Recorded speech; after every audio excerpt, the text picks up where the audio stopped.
Hello student, आज हमारे BCA fourth semester subject है ऑपरेटिंग सिस्टम चल रहा है, जिसमें यूनिट चल रही है और उसमें भी हमारा चल रहा है मेमोरी मैनेजमेंट। ठीक है, तो आज हम पढ़ते हैं मेमोरी मैनेजमेंट। मेमोरी मैनेजमेंट होता क्या है? आप मेमोरी तो आप जानते ही हैं कि मेमोरी क्या होती है कंप्यूटर में, और मैनेजमेंट का मतलब मैनेज करना, उसे ही बोलते हैं मेमोरी मैनेजमेंट। कि मेमोरी को हम कैसे मैनेज करते हैं अपने कंप्यूटर में। ठीक है, memory management is the functionality of the operating system which handle और मैनेज प्राइमरी मेमोरी। ठीक है, क्या करता है वो? मैनेज करता है primary memory and moves process back and forth between main memory. ठीक है, fetch and disk during execution. ठीक है, आपका एग्जीक्यूशन है, मेन मेमोरी है, तो ये सारा कौन काम करता है? Memory management. मतलब मेमोरी को स्टोर करना है, फैच करना है, डिलीट करना है, कुछ भी करना है आपको मेमोरी से रिलेटेड, तो आप किससे करेंगे? मेमोरी मैनेजमेंट से। अब बैकग्राउंड क्या मतलब? बैकग्राउंड का मीन्स कि क्या क्या काम करता है हमारा memory management. Observably, memory access the memory management are the very important part of the modern computer operation। ठीक है, बहुत ज़्यादा इंपॉर्टेंट है ये हमारा मॉडर्न कंप्यूटर्स के लिए। Every instruction has to fetch from memory. Fetch करता है, फैच मतलब लेना, before it can be executed, and most instructions involves retrieving data. Retrieving means लेना फ्रॉम मेमोरी और storing data in the memory और both. ठीक है, तो आप मेमोरी में लेना मतलब डालना भी है मेमोरी से, उसमें स्टोर की हुई, उसके बाद लेना भी है आपको, कि आपको देखना भी है। तो ये सारा काम कौन करता है? Memory management. ठीक है, ये होता है मेमोरी मैनेजमेंट। समझ में आया कि मेमोरी और मैनेजमेंट, मेमोरी का हम मैनेजमेंट कैसे करते हैं, तो उसको ही बोलते हैं मेमोरी मैनेजमेंट। अभी हम थोड़ा सा ही पढ़ेंगे, आप बाकी आप पढ़ोगे। और ठीक है, तो अब हम देखते हैं। पहला इसका आता है लॉजिकल एड्रेस और फिजिकल एड्रेस। क्या होता क्या है इसमें? पहले टॉपिक है आपका लॉजिकल विसेस फिजिकल एड्रेस, मतलब इन दोनों में अंतर क्या है। तो छोटा सा अंतर है लेकिन बहुत इंपॉर्टेंट है। Logical address an address generate by CPU। जो किससे जनरेट होता है? आपका CPU से जनरेट होता है, उसे बोलते हैं हम लॉजिकल एड्रेस। आपको बस इतना याद रखना है कि CPU से जो जनरेट हो, लॉजिकल एड्रेस।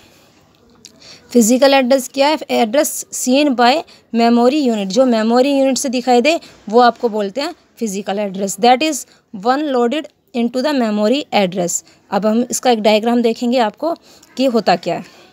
देखो, ये CPU हुआ। ठीक है, इसने क्या किया है? एड्रेस लॉजिकल एड्रेस, जो कि कौन जनरेट करता है? आपका CPU। ठीक है, ये हमारी मेमोरी यूनिट हो गई। तो इसने क्या जनरेट किया? आपका फिजिकल एड्रेस। ठीक है, और ये हमारी मेन मेमोरी होती है। समझ में आ गया? ये हमारा रिलेशन रजिस्टर होता है, मतलब रिलोकेशन। ठीक है, ये होता है हमारा फिजिकल। इसमें बस ये पता था कि फिजिकल मेमोरी और लॉजिकल मेमोरी में एड्रेस में क्या अंतर है, लॉजिकल एड्रेस और फिजिकल एड्रेस में क्या अंतर है। तो बस CPU लॉजिकल एड्रेस करता है और memory unit physical address generate करती है। इतना इसमें अंतर था। ठीक है, और बाकी आप डीपली इसमें पढ़ेंगे तो आपको और अच्छे समझ में आएगा। ठीक है, नेक्स्ट पे चलते हैं।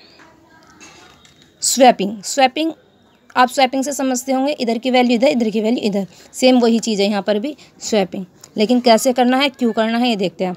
Swapping is the mechanism in the which a process can be swapped temporarily out of the main memory to secondary storage and make that memory available to the other process. ये क्या कहना चाह रहा है अब मैं आपको बताती हूँ। ये बोल रहा है कि जब ये तो हमारा देखो ऑपरेटिंग सिस्टम होगा। ठीक है, ये यूज़र स्पेस है। ठीक है, यूज़र ने कोई वो प्रोसेस दी है। ठीक है, तो ये हमारी सेकेंडरी स्टोरेज भी बोल सकते हैं आप, डिस्क भी बोल सकते हैं। ये हमारी डिस्क है। ठीक है, ये हमारी डिस्क है। अब हुआ क्या, इसने भी बोला है कि वो क्या करता है, उसे चेंज करता है। जैसे देखो, ये वाली प्रोसेस यहाँ पर गई है, यहाँ पर ये ऑलरेडी थी ये वाली प्रोसेस, तो इसने क्या करा, मेमोरी बचानी है इसे, क्योंकि यहाँ पर स्पेस चाहिए इसे।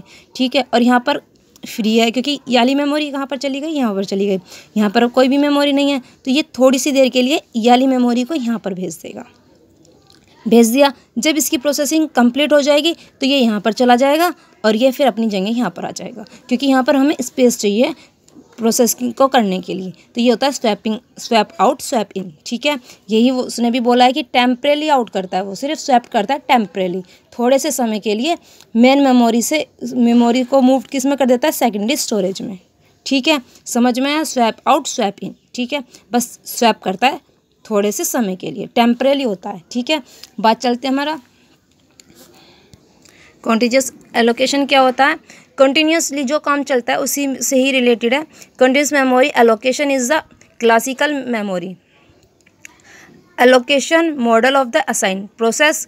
अब इसे देख लेते हैं ये इसमें है क्या। अब मैं इसका थोड़ा सा डायग्राम ध्यान से देखना तो आपको ये समझ में जाएगा कि ये क्या लिखा हुआ है। देखो ये मेरी डायरेक्टरी हो गई, ये मेरी फाइल है ABCD स्टार्ट और लेंथ। अब मैंने ये बनाई है 0 से 15 तक बनाई है। ये मेरा डिस्क है, ठीक है, कंटेनिंग जो फाइल्स को इसने रखा हुआ है, ठीक है। मैंने अलग अलग कलर के बनाए हुए हैं, आप भी देखना ये अलग अलग कलर के हैं। क्यों है ये अलग अलग कलर के, ये देखना। ये आपके बने हुए हैं, ये भी आपके बने हुए हैं, ठीक है। तो मेरी जो फाइल एक ए है ना, उसका जो स्टार्ट डेट है 0 से स्टार्ट है, और उसकी जो लेंथ मतलब जो मैंने ये फाइल ली है, इस फाइल में मेरा इतना डेटा पड़ा हुआ है जिसकी लेंथ है 0 to 3, ठीक है। डिस्क में ये फाइल्स पड़ी हैं। जो मेरा बी वाला है उसमें मेरा 4th से स्टार्ट हुआ है और मेरा 3 तक है, मतलब सिर्फ 3 मैंने इसमें ली हैं, ठीक है, फाइल्स। लेंथ जो मेरी लेंथ है डायरेक्टरी की। सी जो है मेरा 7 है, 7 से स्टार्ट है, और जो मैंने ली हुई है वो मतलब लेंथ कितनी ली है, 4 ली हुई है। तो 1 2 3 4 इसलिए मैंने इसमें चेंजेस किए हुए हैं अलग अलग कलर के, ताकि आपको समझ में आ जाए। और ये जो एक छोड़ दिया है वो एक्सटर्नल फ्रेगमेंटेशन है, ठीक है। तो बस कंटिन्यूसली इसमें, अब इसमें डिफरेंस क्या, इसका ये है कि इसमें कंटिन्यूस चलना है, ये नहीं है कि इसे छोड़ दिया। ये जो छोड़ा हुआ है ये एक्सटर्नल फ्रेगमेंटेशन है, इसलिए छोड़ा हुआ है। नहीं तो यहाँ पर बना, फिर ये देखो लगातार चल रहा है, तो कंटिन्यूसली चल रहा है, इसे बोलते हैं हम कंटिन्यूसली एलोकेशन, ठीक है। जहाँ भी एलोकेशन होगा वो कंटिन्यूसली होगा। ये नहीं है कि अभी यहाँ कर दे, यहाँ कर दे, यहाँ कर दे, नहीं, ऐसे नहीं। सीधा सीधा देखो, इस फाइल का इतना है ना, इस फाइल का इतना है, ऐसा तो नहीं एक फाइल का यहाँ पर रख दिया, एक फाइल यहाँ रख दिया, ऐसे नहीं हो सकता है, ठीक है। फाइल ऐसे नहीं है कि एक फाइल यहाँ पर रख दिया तो इसी फाइल का डेटा यहाँ पर रख दिया, ऐसा नहीं, कंटिन्यूसली रखना है, ठीक है, जिससे हमें फ़ायदा होगा अपने इसको क्या करने के लिए, डेटा लेने के लिए भी। Process need to execute in memory requested by the process, ठीक है, इस टाइप की से ये होता है।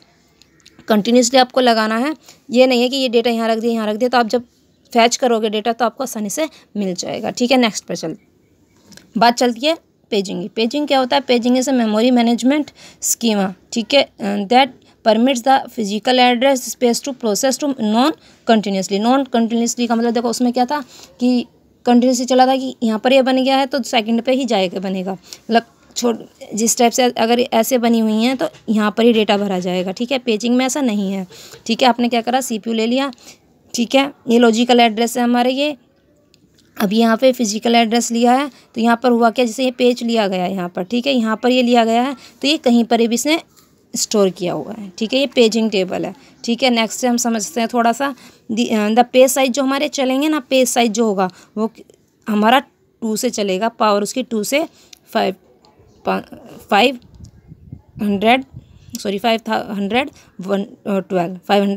बाइट्स तक, ठीक है, जो कि हमारा चलता है। और इसमें क्या होगा, 16 MB पर पेज होगा, ठीक है, depending on the computer architecture. अब इसका डायग्राम थोड़ा सा ध्यान से देखते हैं। जैसे देखो अब ये पेजिंग है हमारी, पेज 0 1 2 3, ठीक है। अब ये मेरा पेज टेबल है, 0 1 2 3 ले लिया। अब देखो, अब ये मेरे फ्रेम नंबर्स हैं, फिजिकल मेमोरी है, यहाँ पे ये लॉजिकल मेमोरी है। आपको पता है लॉजिकल मेमोरी कौन जनरेट करता है, फिजिकल मेमोरी कौन जनरेट करता है। तो ये पेज नंबर देखो, यहाँ पे ऐसा तो नहीं है कि मैंने यहाँ पे लिया तो सेकंड यहाँ पे लिया, ऐसा तो कुछ नहीं है। मैंने यहाँ पर स्पेस छोड़ के यहाँ पेज नंबर ले लिया, पेज नंबर 2, तो ये फ्रेम्स में मैंने अपना ले लिया है, ठीक है। यही हमारा होता है पेजिंग। कंटिन्यूसली होता तो सारे एक साथ से लेने पड़ते, लेकिन पेजिंग है तो यहाँ पर इस टाइप से हमने ले लिए, ठीक है, ये होता है हमारा पेजिंग।